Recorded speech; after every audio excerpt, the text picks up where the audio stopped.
So without further ado, thank you so much for coming. I really appreciate it. I will let you know we're having a little bit of technical challenge as these things happen. So Faylene's going to be running my slides for me. And so you'll hear me having to ask her to flip to the next one. So Faylene, if you can move to the next slide, that would be awesome. Thank you. So what is CELA? Many of you will probably be very familiar with what CELA is. We are an accessible reading service. We provide accessible reading materials and related services to people in Canada with print disabilities. So folks can access our materials for free using their public library card. There's no cost to access CELA. And our philosophy is that if you need accessible books, you're able to access them through CELA.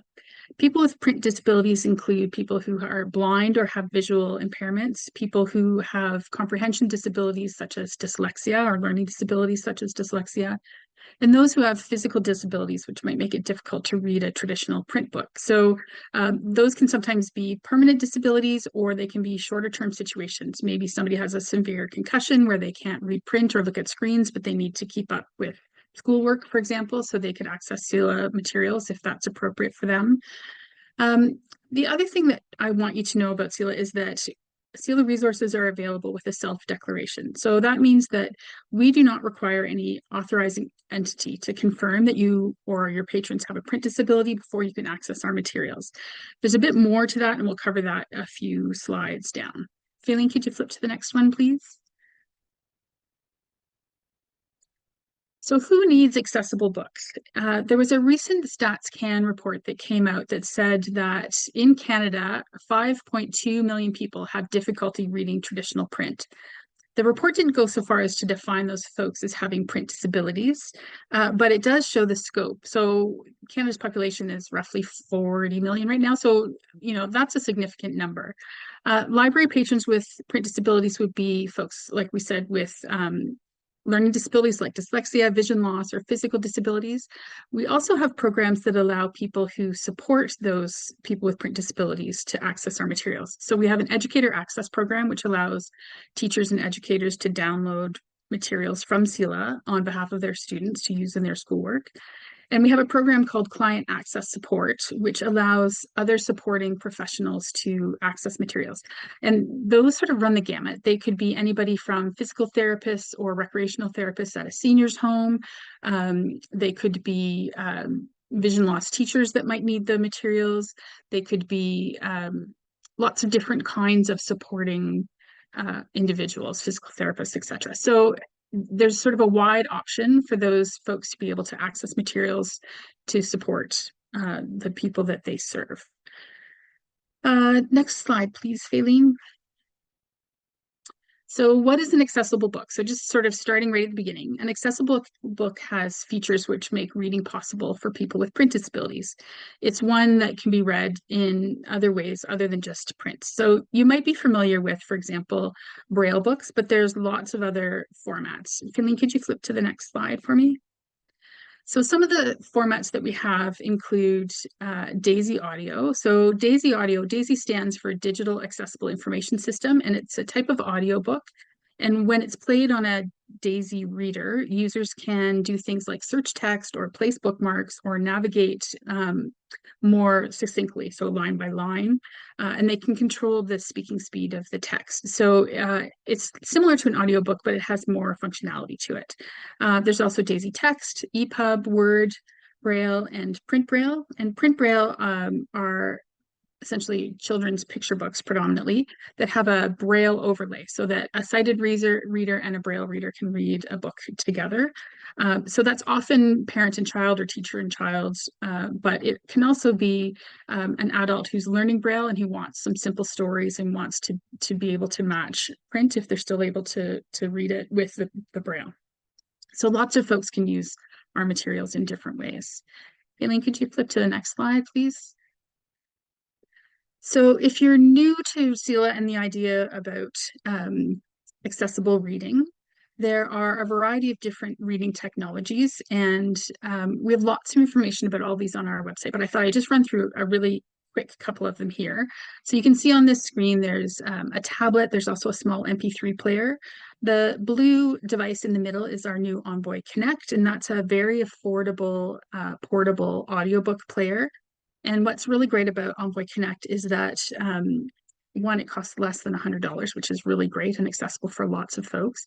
But also people who have previously used, for example, CDs and are needing a new technology to read their CDs, they can buy this and they can mail it back to CELA, and we will reload books for them onto it and then mail it back to them. And they can also load books themselves. So perhaps they have a son or daughter who's able to take it and download books on their behalf using their CELA account. So that's a really great new option. You can also read our books on laptops and computers, and the other device that's in the middle is a Daisy player, and that will play CDs, or will also connect directly to CELA and download books directly using our direct-to-player service. So lots of different formats and technologies to use to read our materials. Next slide, please, Kayleen. I just want to give a quick overview about what's in our collection. So we'd like to say that the CELA library is not much different than any neighborhood library in terms of our collections. We have books for people of all ages. Our current count is about 1.3 million titles. We're nudging close to 1.4, which is fantastic. When I started with CELA about 8 years ago, I think we had roughly about 60,000 titles. So you can see that we've grown exponentially.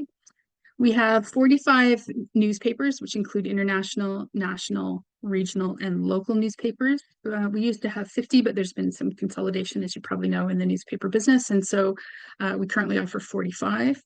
We also have 150 magazines, and most of them are available to readers on or about on the same day as they're published, which is a huge difference from a decade ago, where we would have volunteers read the magazines and then translate them into Braille or put them into audio version and send them out. So you could be reading literally old news that might have taken 6 or 8 weeks to get to you. We have books in multiple language, predominantly English and French, but we do have other languages available for folks. Our content and access librarian, Teresa, is fantastic, and she's really been focusing in the last couple of years in particular on creating a really strong collection of Canadian and Indigenous content. We have lots of bestsellers and award winners, and we'll talk about awards in a minute. We also have a really good collection of books that allow our users to find stories that are reflective of their experiences. So we have a robust collection related to disabilities, not just print disabilities, but we have sort of a broad collection of disability literature and own stories in that genre. So that's a really great addition for our readers. Feeling next slide, please. So where does our collection come from? So we get books from lots of different sources. So popular and boutique publishers. We purchase a lot of books through Overdrive. We have an arrangement with an organization in the States called Bookshare. I'm going to talk a little bit more about Bookshare in a couple of slides, but they have quite a number of books in our collection. They're the biggest sort of sub-collection in our collection. We also get books from exchanges with other countries, including the National Library Service for the Blind in the US and RNIB in the UK. And lastly, we do original production. So if we're not able to purchase a book or find it through an international exchange or even a national exchange, we are able to do original production. And so that allows us to take a book and either create a human narrated version or a human transcribed Braille version of the book and add it to our collection. These obviously take a little bit more time than just buying a commercial version. So there's often about 6 months, give or take, between when we start an original production and when it's available to our users. So you might wonder why I'm telling you this, and it's because I want you to be aware of the fact that in the very early years of CELA, and even before when our collection was part of CNIB, there was a perception out there that that our books were not mainstream popular titles, or that they might be of lesser quality. And I want to make it clear that the books in our collection are the same books that you're promoting in your own collection for the most part. So you can be confident that you're promoting really quality books. So how do patrons get our books? There's a few ways. They can download them directly from celalibrary.ca, and there's lots of information on our website to support patrons in learning how to do that. They can request physical copies of audio CDs or Braille, print Braille, and those are sent by mail using literature of the Canada Post Literature for the Blind. There's also the Envoy Connect option, which I mentioned before, which is a little device which can get mailed back and forth. And the third way is that they can borrow deposit collections, which are housed in your libraries or perhaps in your library's offsite collections, perhaps in seniors' homes or long-term care, or they can have them delivered by library home delivery services if you have that. So visiting library programs, that sort of thing. So there's lots of options for people to be able to get our books in a variety of ways that meet whatever needs they might have. Next slide, please, Faylene. So what's been relatively new since I started with CELA, so in the last 5 or 6 years, we've been really focusing on developing strong relationships with award programs and literary programs. And you can find some of our books related to those programs on our website at celalibrary.ca/awards. So here's a list of some of the major awards that we have formalized programs with. And what that means is that we get advance notice of books that will be on the short list or the long list, depending on our arrangements, or the winner in some cases, so that Teresa, our collections librarian, can get them into our collection in time for announcements. That's our best case scenario. Sometimes it takes a little bit longer, but for the most part, we have almost all the books in for almost all the awards before they're announced. And so this allows you as library communications folks or outreach people to be able to promote accessible versions of books when you're promoting things like Canada Reads or Governor General's Awards. We also have relationships with Forest of Reading and Hackmatack. So those are two large children's reading programs. We have relationships with the CCBC, the Canadian Children's Book Centre Awards, so we get their books shortlisted and I think longlist into our collection ahead of time. And we work with the TD Summer Reading Club, the BC Summer Reading Club, and the New Brunswick Summer Reading Clubs to make sure that the books that they are promoting for those clubs have at least some, if not all of them, are accessible through CELA Library for kids to have print disabilities so that they can participate as well. We're really excited to have a new staff person on who's been tasked with sort of the management and the promotion related to summer reading clubs. And she's been really busy behind the scenes creating all kinds of great new resources for accessible, friendly programming ideas, which will be circulating in our newsletters and in emails out to your children's programming folks. And so if you're promoting summer reading club activities and programs and books, please consider adding CELA to the promotions that you're putting out, either social media, your newsletters, that sort of thing. With the TD Summer Reading Club, they do an accessible reading notebook. And in the past, it's been separated from the general notebook. And this year it's reintegrated. And so kids with print disabilities can download copies of those if they'd like into different formats, or they can pick one up at the library. And there's accessible activities and some books promoted in those that are available through the CELA catalog. So lots of options for you when you're promoting these sorts of resources, these kind of programs and awards, to include information about accessible options for folks that want to participate. Next slide, please, Faylene. So I want to give you some tips for searching our website. Hopefully now you're all excited about including CELA books in some of your promotions and communications. And so you might want to come to our website and see what books we have available that you could promote and add links to. The first thing to know is that our website's picky, I'm not going to lie. There's lots of reasons for that. We don't use a typical library cataloging system. We get books from around the world. The metadata that we have reflects that. It's not all consistent. And while we're working on cleaning that up, and there's accessible libraries around the world who are trying to get to a more standardized process for this, right now it can present some challenges. So here's some things to know. Don't put in any extraneous words. So if you put in a title and an author into our search box and you include the word by, the search string, unless the word by is in the title, it will return no results. So you have to take the by out as an example. It also does not like authors with initials for first names like J.K. Rowling or C.L. Polk. So it can get confused about where or if the period should be included. And if you don't get it exactly right, you may not get any results. So my recommendation is to use last name only in those cases if you need to refine the search beyond just a title. It's also not fond of punctuation in the search boxes. So there's a YA book called Eleanor and Park not too long ago that was popular, and it had an ampersand in the title. And that caused no end of confusion for our website. So just skip any of that kind of punctuation if it's in a title. It will just be a little bit easier to find the books you need. It's also not super forgiving. It doesn't come up with "did you mean" type of options. So if you don't have the spelling exactly right in an author's name or in a title, and you have to double check and make sure that you're getting the spelling right. Otherwise, you may not receive any kind of results. I wanted to talk about what's the difference between CELA and Bookshare. So we talked about Bookshare a little bit earlier. They're a US-based organization, and because of that, they operate in a different regulatory environment than we do. So they require that people who use their collections prove that they have a disability.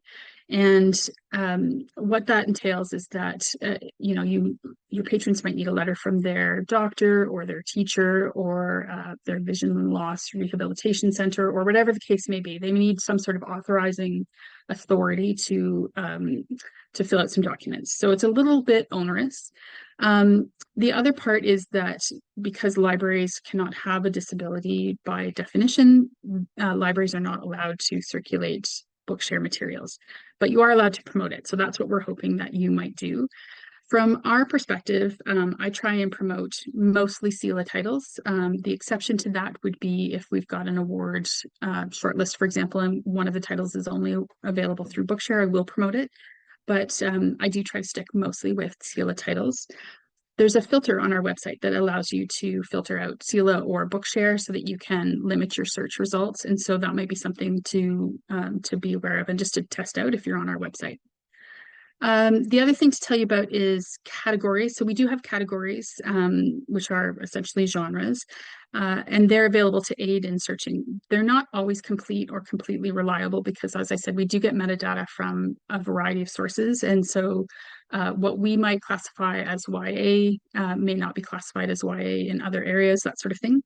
So if you're looking for books on a theme, I suggest starting with categories. But if you're actually looking for a title or an author that you're familiar with, just go straight to basic search or advanced search for that. To help out with some of these things, we have a promotable book list that our collections librarian Teresa puts together every month for English and every other month for French. And those are new books that are in our collection that have some buzz or some interest. They might be things that our patrons or your patrons have been asking for. They might be books that are popular in the popular culture at the moment. So those are available usually mid-month, and we always feature them in our newsletter as well. So if you're looking for some books to promote and you don't really have a theme or a starting place, you could try that list, and I'll show you a little bit later where to find that. Next slide, please, Faylene. So I wanted to just do a quick overview of things to know about when you're communicating with people with print disabilities. And as communications professionals, I'm sure you're aware of a lot of this. So I'm just going to go through it quickly. But if you're looking for more resources, I will be including them in that resource handout. And there's lots available. So one thing that's really important for people with print disabilities is that you use plain language and clear writing principles, but you're probably quite familiar with those. I will say that one of the things that we try to do with CELA is to use shorter sentences, realizing that we have people with dyslexia who might have trouble processing long sentences and sort of complex sentences. And we also have folks who are using like a refreshable braille display, or they're using audio, and so it's difficult for them to go back and sort of reread a sentence. And so we try and make sure that they're clear and they're short. We try not to use long clauses if possible. And I always suggest that if you're struggling a little bit with making clear language work for you, just to read it out loud, and you'll hear what some of our users will hear, and that might help you write a little bit more clearly. Another thing I wanted to touch on is that while we're all getting better at inclusive language and sort of staying on top of those trends as they shift, there's a few things that are specific to communicating with people with print disabilities. So at CELA, we use person first language. So we say people with print disabilities. That's partly dictated by the fact that our funders use that kind of language, but it's also something that was started when CELA was started about 10 years ago. But there are, as you probably know, there's some shifts, and there's some communities in particular that are either preferring to use identity first language or they're moving towards that. So specifically, the deaf community prefers to use identity first. So you would probably say deaf people versus people who are deaf as an example. The autism community is another one that's sort of moving towards that. But all of these communities, none of them are monoliths. So it's always best to ask if you can, if you're talking about a specific person or to a specific person or group, or do whatever research you're able to, and then just follow whatever your own library's practices are if you're not able to determine preferences for specific people. I wanted to mention alt text. Again, you guys are probably quite familiar. Sorry, that was non-inclusive language. You folks are probably quite familiar with the need for alt text. But there's a couple of things just I wanted to bring to your attention. You don't need to say image of or photo of in your alt text. Most screen readers will do that, or screen readers users, they know what they're hearing with regards to alt text, so you don't need to tell them what that is. If you're writing alt text, you should explain any sort of jokes or subtleties that are conveyed in the visual. Like don't leave out that piece. That's an important part of the information that you're conveying. Don't forget to use alt text for GIFs. There are alt text options for GIFs on Twitter/X. I'm not sure where we are with some of the other ones that offer GIFs, but it's something that you can do. And I do have a tip sheet for you on writing alt text for GIFs, which I'll circulate after.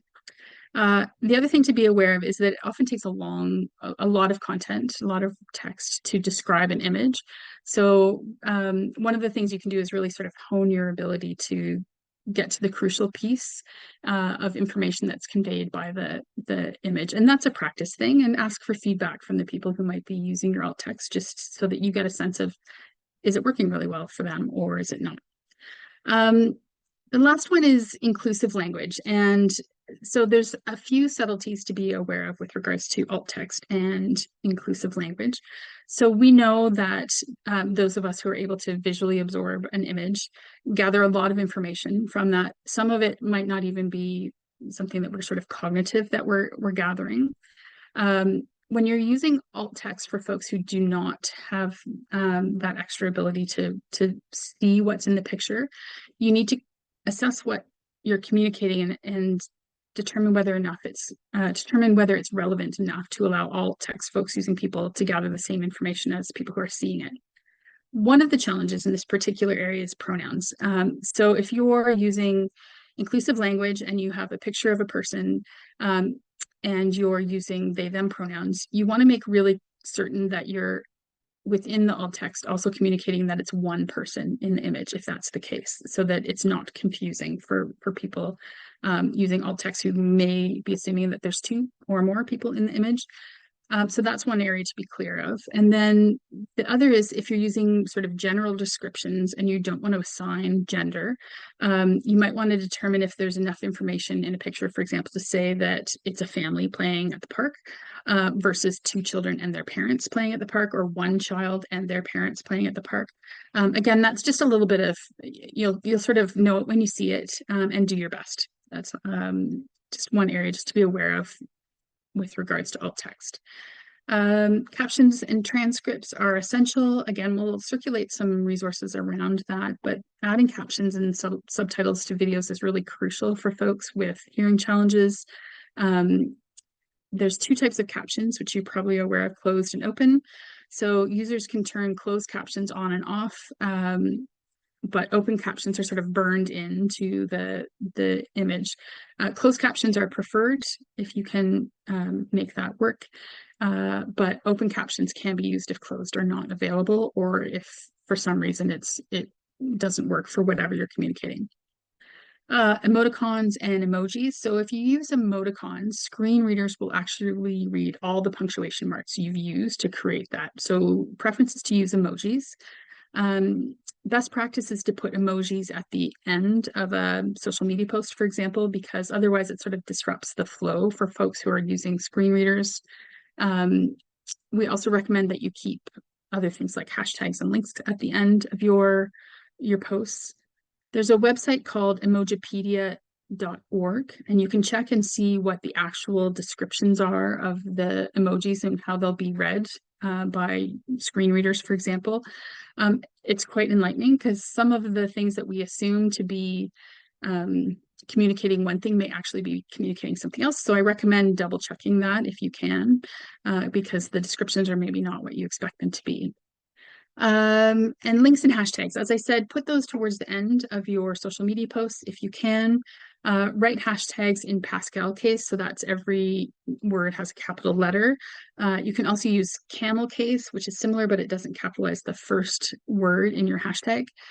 Don't insert hashtags in line in text, use them at the end, as we said. And if you're going to use a large block of hashtags for some reason, consider putting them in a separate comment rather than at the end of a social media post or description. Sorry, emojipedia.org. Yeah, let me just double check some spelling that for you. emojipedia.org. Yeah, so those are some sort of tips and tricks for things that you might need to know when communicating with people with print disabilities.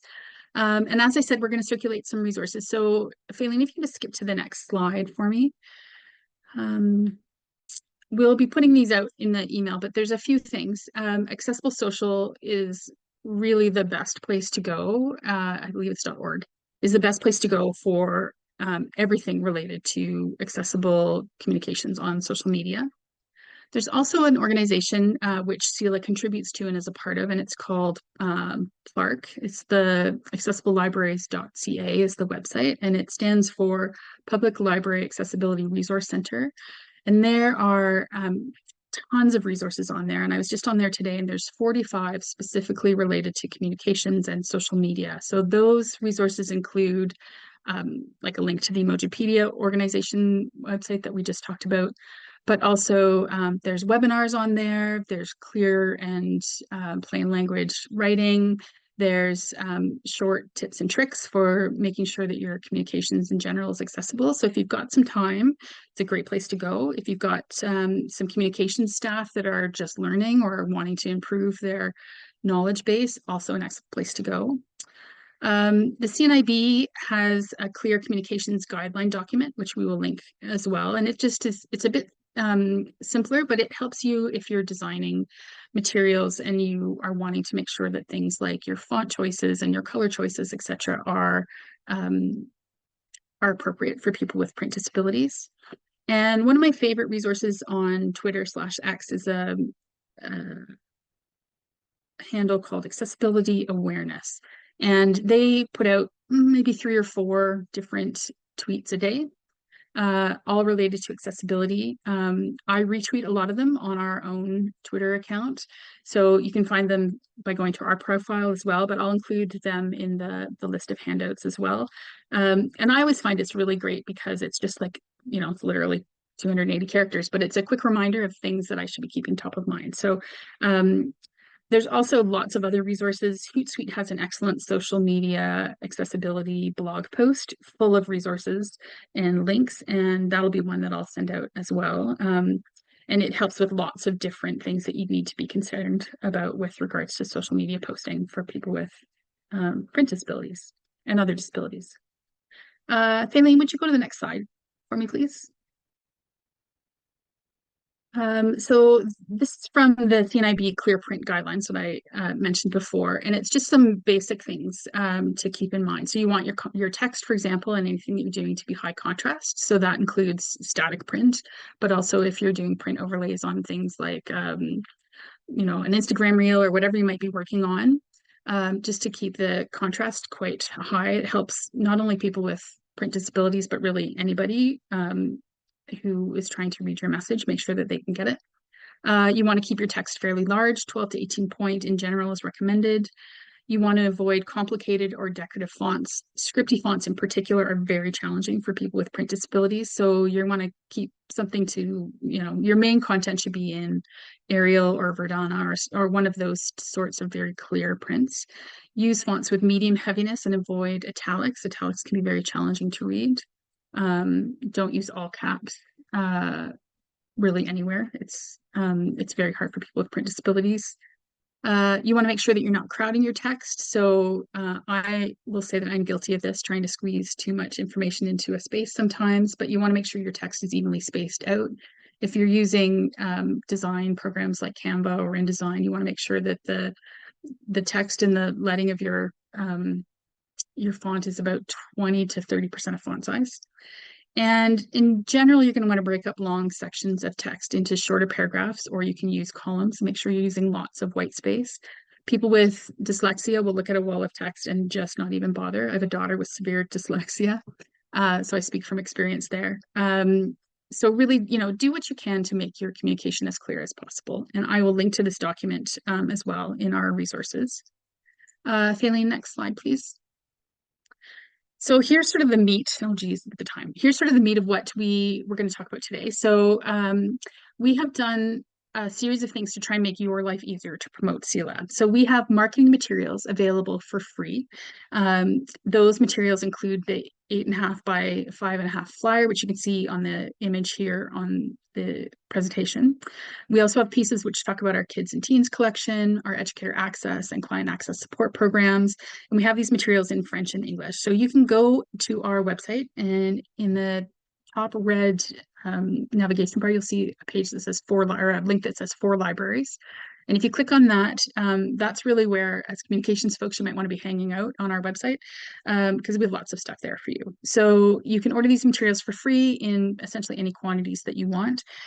Some tips for using them. So don't just place them where you place your typical marketing materials. You might want to consider having a stack of them displayed by your large print collection, by the selection or the section that you might have about dyslexia and learning disabilities or teaching resources in your library, in the section around elder care, in any kind of outreach that you're doing with educators, in the kids, teens section, maybe in around graphic novels if you've got them separated out.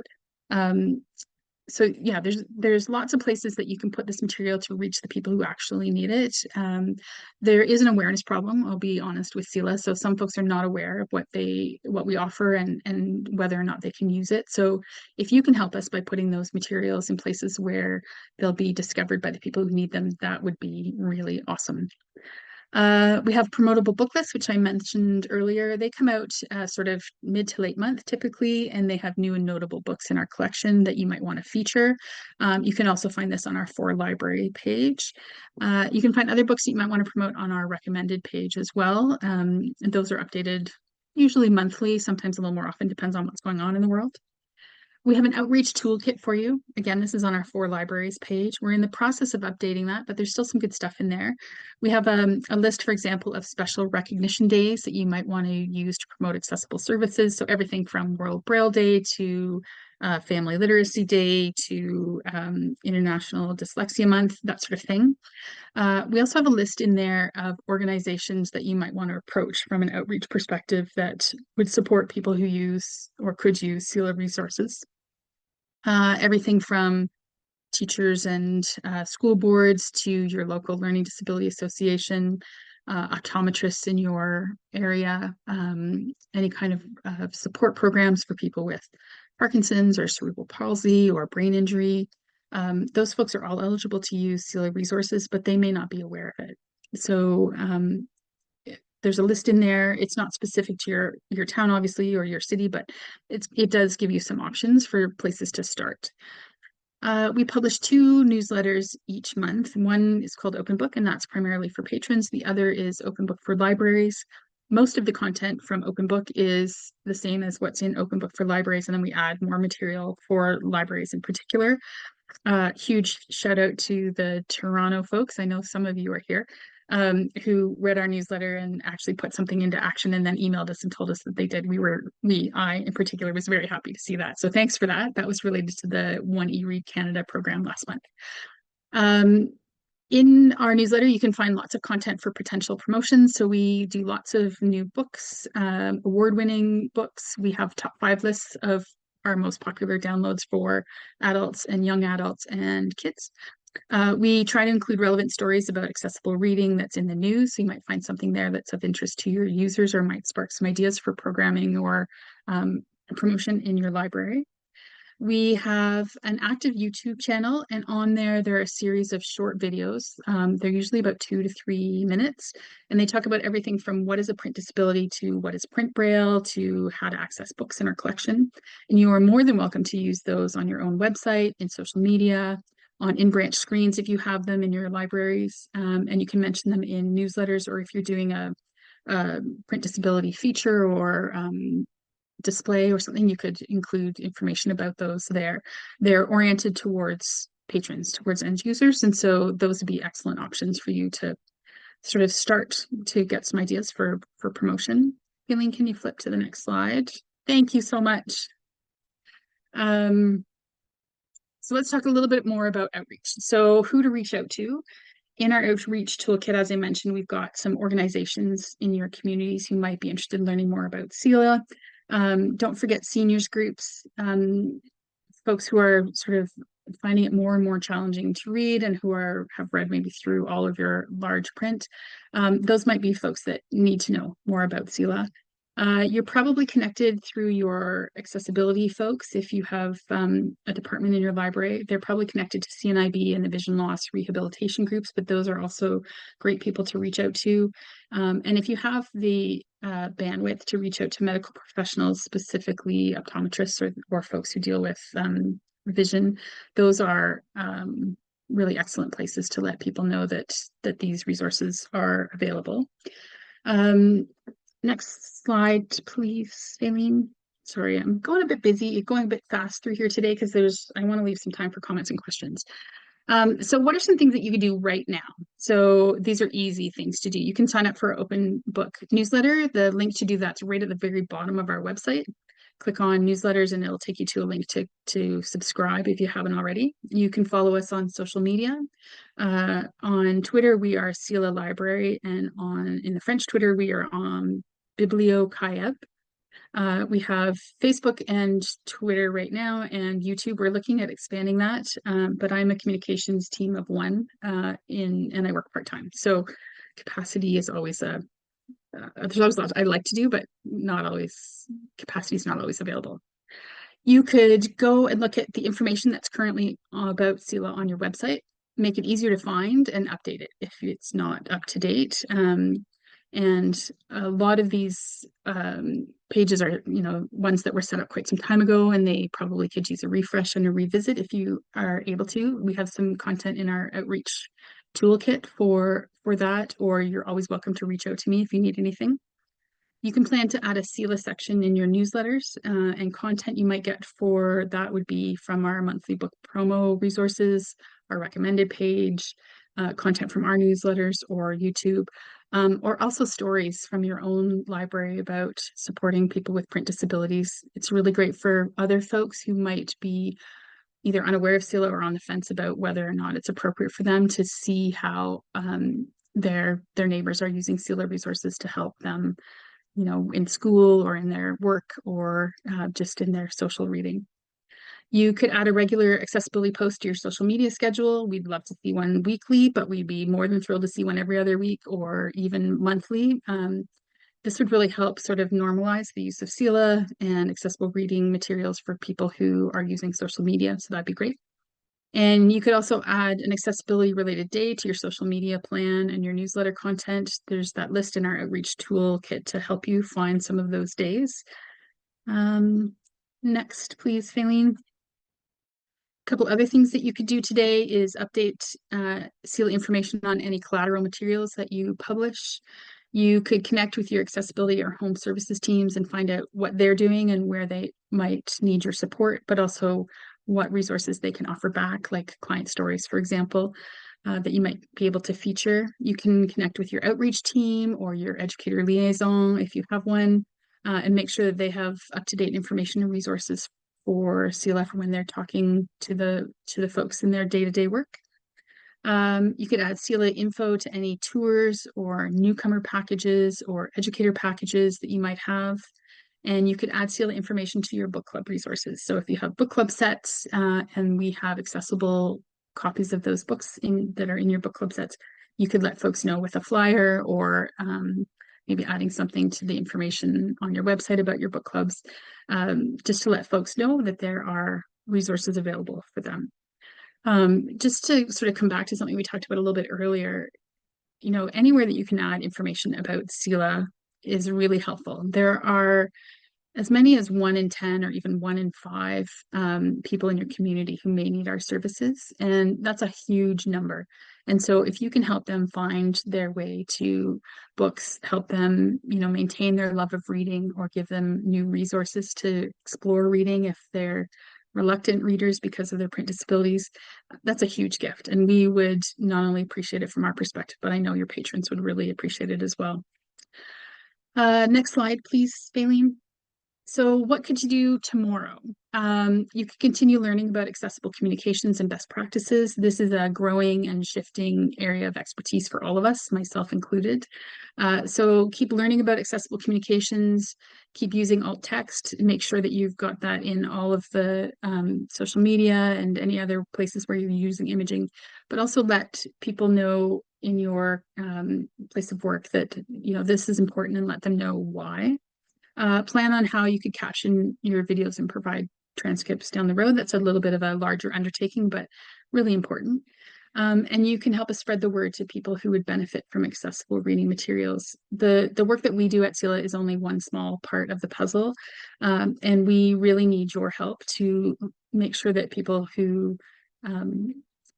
could use our services have access to them. So you can also help normalize using accessible reading services by talking about the idea that there's lots of ways to read and one is not superior to the other, and that really that we want to have an inclusive reading landscape where people who want to get the books they need are able to do that.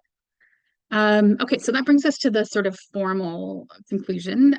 You can stay connected with us. You can follow us on social media. You're more than welcome to email me. My email is karenmckay@celalibrary.ca. You can visit CELA Library and just noodle around, see what is out there for you. And if you have any questions, or if your accessibility team in particular has questions, you can reach out to our member services program. Faylene will be one of the people that might answer your call. And so there's the contact information there for you. And they can help you with any kind of technical questions you might have, or any kind of support that you might need to make sure that your accessible resources are available and open and easy to find. Yeah. Yeah. Thank you very much for all that information, Karen.